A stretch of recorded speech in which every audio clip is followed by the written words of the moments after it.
Director of Program Integrity to help Minnesota address the issues of state program fraud.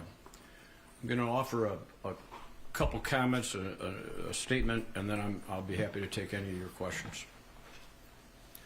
Let me start with a reminder of not just the problem we're facing, but why I'm here.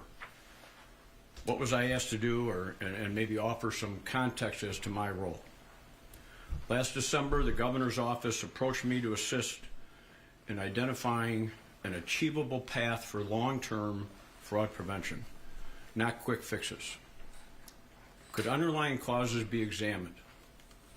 Could the identification of key contributing factors help us put together an actionable plan to deal with those causes to improve the state's approach to fraud prevention over the long haul? Why me? My understanding is I was approached because of my legal background and pertinent work history.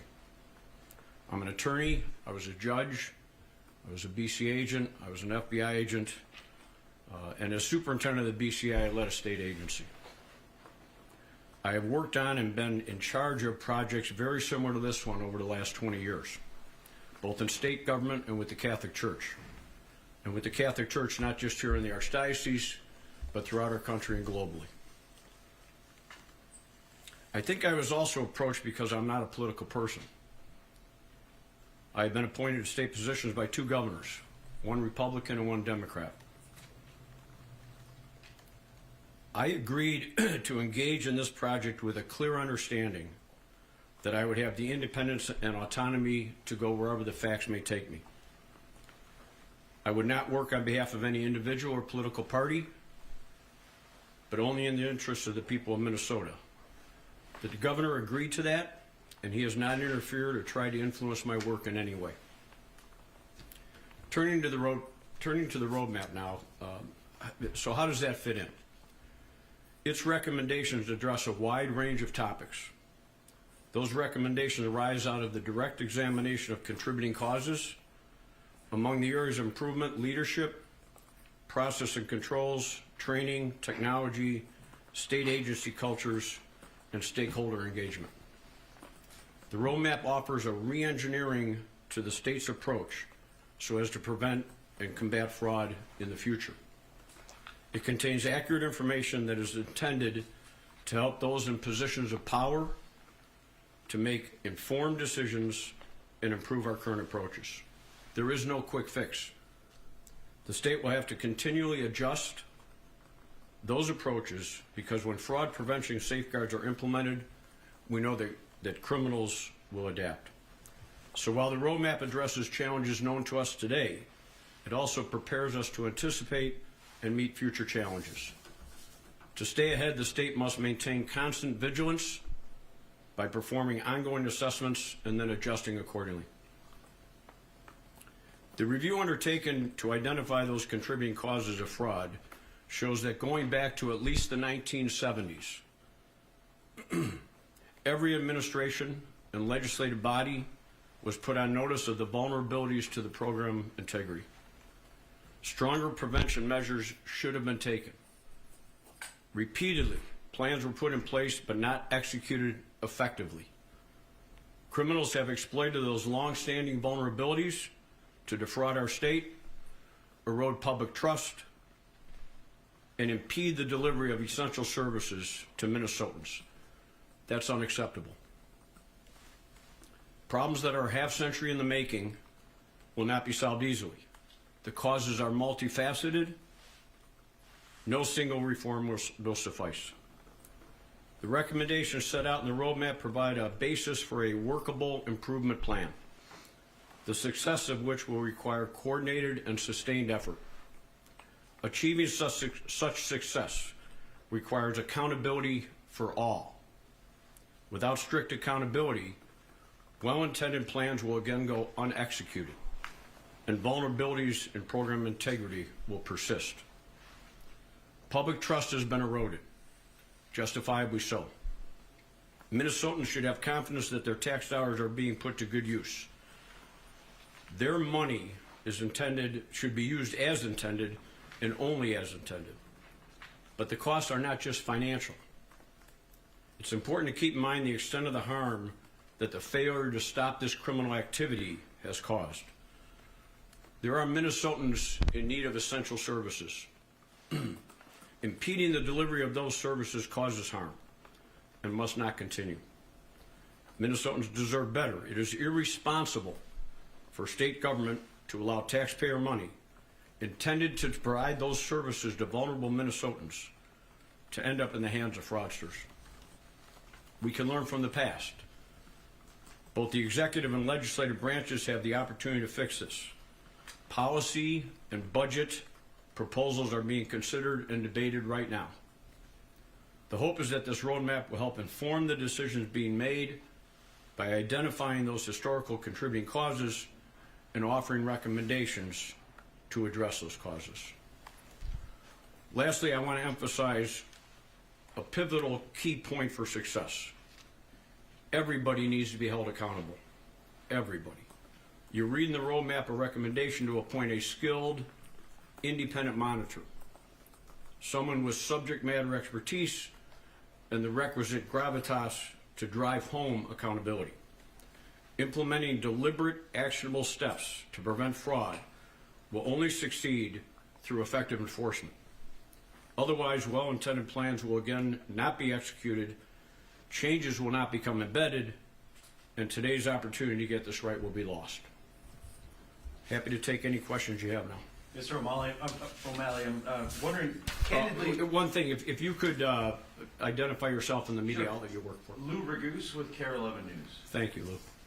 I'm curious what, candidly, you think were the main reasons that this fraud was able to balloon so much, even after dozens of indictments, as early as 2022 on the Feeding Our Future major fraud case, countless news stories done showing fraud here and there.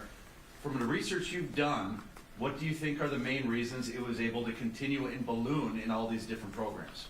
Okay. Question has to be with why now? What's happened that resulted in the extent of the fraud taking place today, right? Mm-hmm. Okay. I think it's important to go back to incrementally things were not done, literally for a half a century. This goes back to probably even earlier than the 70s, but you'll see in the report there's examples, especially of the legislative auditor, who does a nice job of laying out all these reasons. I think there's a couple contributing factors. If a number of people would have taken the steps earlier, that the vulnerabilities wouldn't be there today. Secondly, I think that there'll be a need for a cultural shift within the state, within state agencies. People engage in public service, from my observation, from meeting with people, because they care. They want to help the vulnerable.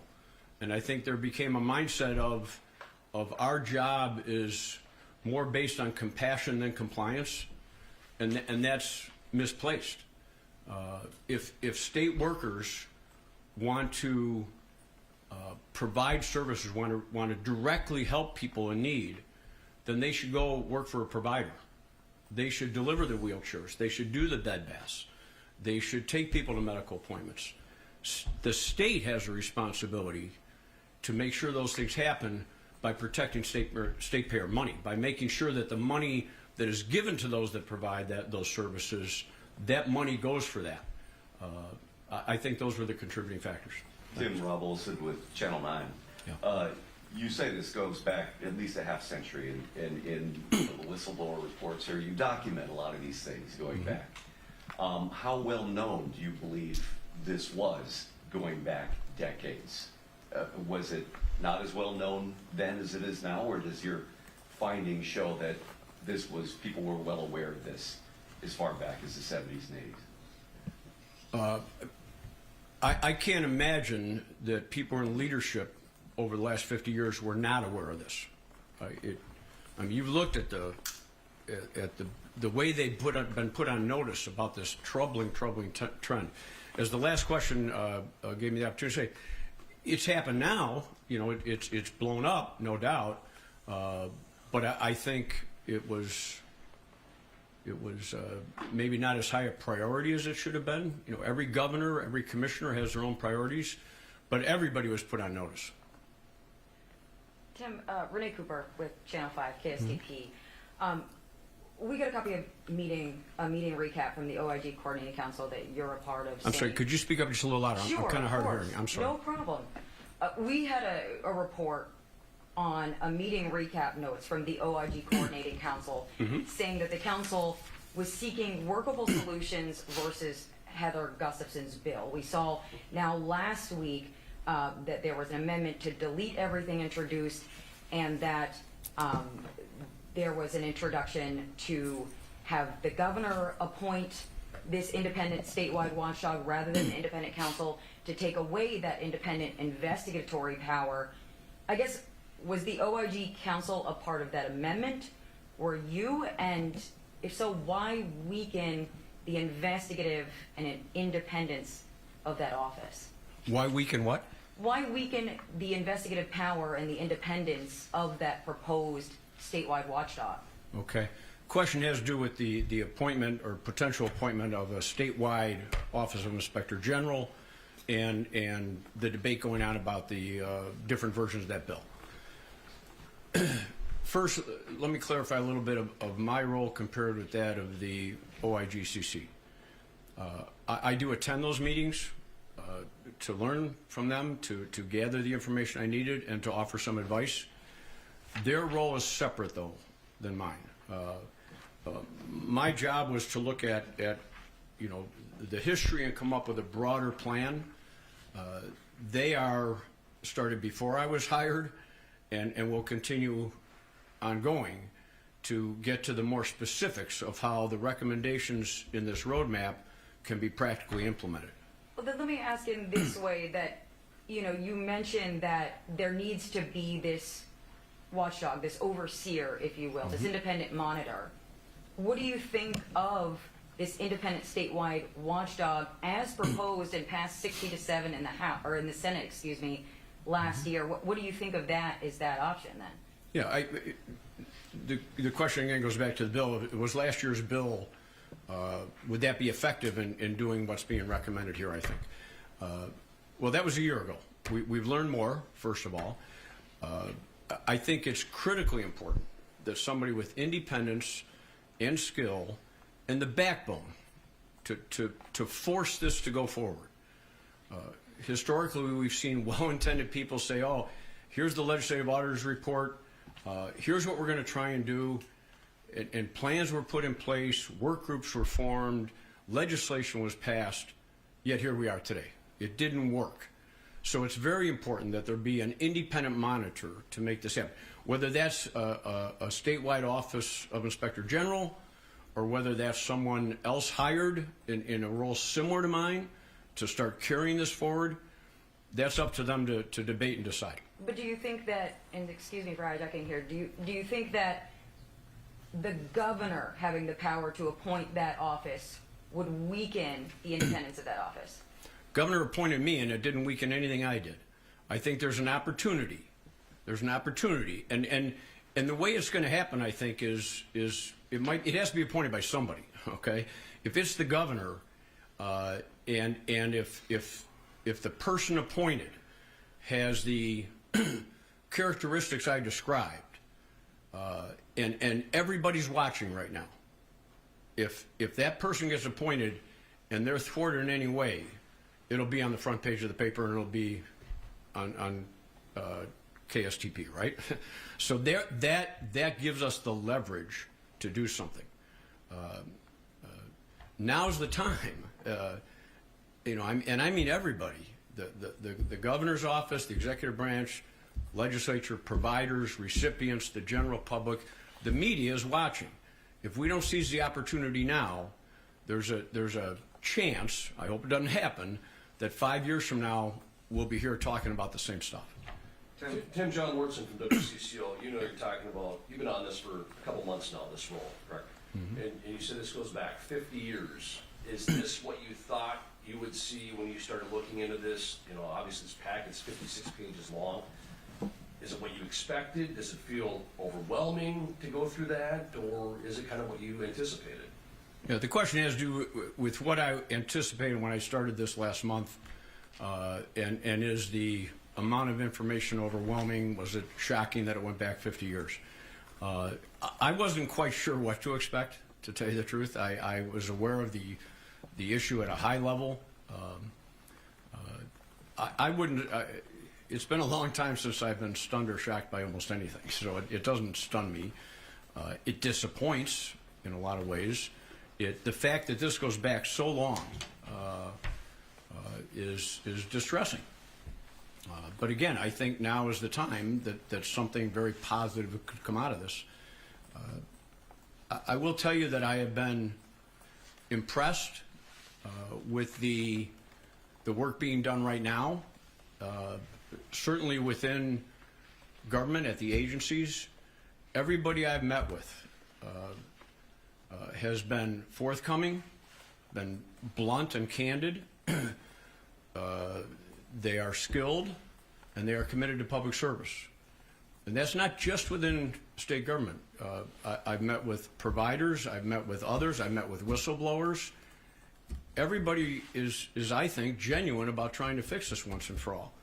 And what we need is not some suggestion that, oh, if we just do this or if we just do that. It's going to take effort. It's, you know, in light of the events of yesterday at the Olympics, you got to think back that this all came about before the first miracle on ice. Some of you, I can look around, I was alive then and watched it, but some of you certainly weren't. So you put it in the historical perspective that all these things can be factored in, and now put together something that will not just sort of withstand the test of time, but that is adaptable, that is flexible. Do some things right now, but stay with it. Stay with it in a year, in 5 years. There's recommendations in there about people who, or not people, but processes where there'd be an annual check with someone to see, hey, have you done this? It didn't work. You know, we need to have, certainly in the immediate future, maybe this oversight council that's recommended, somebody to go and say, all right, here's the 8 things we said we do. Here's a timeline for that. Here's where I'm going to be in 1 month, in 3 months, in 5 months. And you get together every month or 2 months. And you say, all right, we said action items 1 through 8, 1, 2, 3, 4, 5 are right on track. 6 and 7 are not. Well, what are the obstacles? What do we do? Don't just talk about it, but make it happen. Senator Quinn Gorham with Gray Media here. A little louder, please. I'm wondering if you could weigh in a little bit. We're in the first couple of days of the legislative session here. Have you had a chance to look at any of the proposals coming out of the legislature yet? Will you be weighing in on any of those proposals in the near future? I have not looked at the proposals directly. When I started working on this, frankly, I thought it would take longer than it did, but in large part because of the cooperation I got and the willingness of people to jump in and make suggestions. Again, I looked at historically what has happened, those causes, and then tried to put together a framework for moving forward. The specifics of the bills right now and the debates, I haven't, frankly, had a chance to dig into those details, but I think the roadmap hopefully will provide some guidance to those decision makers. It has accurate facts in it, not sound bites, not some clever quick fix that's going to draw some short-term attention, but to roll up your sleeves and actually do the hard work, and that's going to require day-to-day work over a lot of time. Tim, AJ Lugaro from Care 11. Yeah. As you came in from the outside, you had to be able to put a finger on the scope of the problem to come up with solutions. How pervasive is the fraud in Minnesota? How pervasive is the fraud in Minnesota is the question.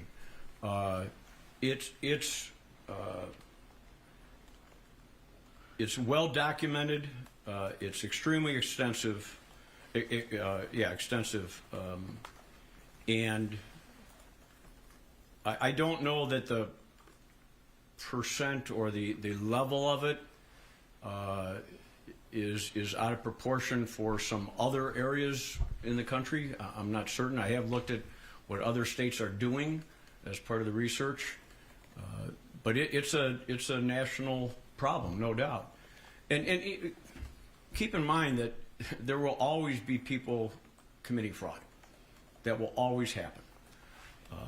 The fraud triangle that's described in there, what motivates them, what underlies why they're criminals, the state can only do so much about that. But the vulnerabilities gave them the opportunity to do this. And that's where the state needs to focus its resources. Minnesota's famous for creating work groups and sometimes, paralysis by analysis. How do you move past that and put workable fixes like you're describing in place? Yeah. The question is, how do we move beyond having work groups and committees and so on, but actually make it work? There's a lot of specifics in there about things that need to be done. I think it goes back to the question a minute ago about the oversight. There needs to be someone, a point person, to look at this whole project and with the attention that's on it now and the transparency that should come to this, that will give that person the leverage to make it happen. But that person isn't going to do the work. We need to hold accountable commissioners, mid-level supervisors, and frontline workers. I think there has been inadequate accountability for some. Most of the state workers that I've met with have been doing their job, and they're working very hard at it. And they're doing a lot of things right now over the last 6 months, year. There's really a lot of good ideas out there, and the catch is going to be to prioritize those, provide the resources to make it happen, and then have that follow through. It will take some technology is going to take a while. You're not going to be able to put in something tomorrow that will have the ability to share information the way it has to be shared in real time, and technology will continue to advance. So that's a longer term one. But starting right away, there can be a plan put in place and a level of accountability that hasn't happened up till now. Jim, how confident are you that these recommendations will become requirements, and how soon could that be? The question is, how confident am I that these recommendations will become workable and will make a difference? This is achievable. There's no doubt in my mind. There's no doubt in my mind that this can be fixed. But it's going to take a concerted effort. It's going to take coordination within the state agency. It's going to take action by the legislature. It's going to take everybody in the executive branch and the legislative branch to take responsibility for failures in the past and to come up with some of these recommendations to prioritize those and fund them. It will also take, and this is right out there, it will also take input from the stakeholders, from providers and recipients. I've met with a number of providers, and we cannot put in place guardrails and measures that are overly burdensome on the legitimate providers. These services are essential, and they have ideas of how we can do that. I've met with a number. I said, if we had unannounced site visits and the requirement that your records are immediately available at a specific location, how troublesome would that be? Is that something? No. If somebody showed up tomorrow and said, I'm here to do a spot inspection, I would like to see your records from yesterday, I would like to see, it might take me 5 minutes, a couple minutes to pull it up on the computer, whatever, I would welcome that. I would welcome that. Fraudsters would not welcome that, right? And I think the fact that some of that is even happening has a deterrent effect on those who want to try doing this. You know, there's always been theft, probably back to the caveman era, right? You read about it in charitable organizations, you read about it in corporate organizations, family members. You know, we all probably know somebody whose mother died, and then they find out, wait a minute, how come Jimmy got this money and I did? That's right. the idea is to put a spotlight on it and eliminate that opportunity. What, another question on some of